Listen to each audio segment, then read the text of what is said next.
In the misty forests of Karnataka, near the grand yet crumbling ruins of the Hoysala dynasty, lie ancient stones that whisper secrets to the wind, the mysterious Naga stones.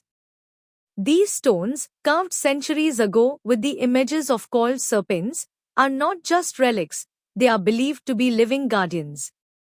For generations, villagers have offered milk and flowers to these serpent stones, hoping for protection from snake bites, drought, and misfortune. But behind this simple ritual lies a legend older than the temples themselves. It is said that the Hoysalas, famed for their breathtaking temples at Belur and Halebidu, made a secret pact with the Nagas, mythical serpent spirits who guarded the earth's deepest secrets.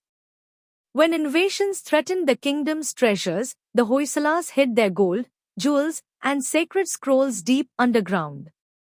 The tunnels that led to these hidden chambers were said to be protected by the Nagas, who could shift between the realms of humans and the underworld.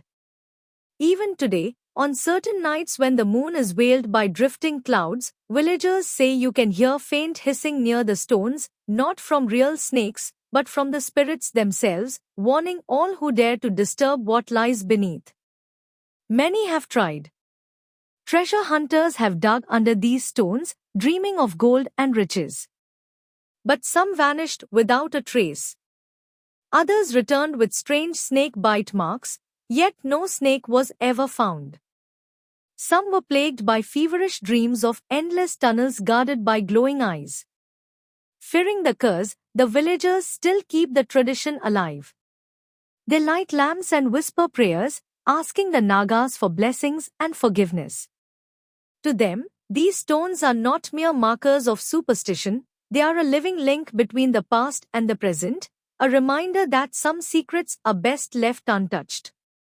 So, the next time you stand in front of an ancient Naga stone, remember, you're not just looking at a weathered carving, you're standing guard at the doorway to a hidden world, watched over by the whispering serpent spirits of the Hoysalas.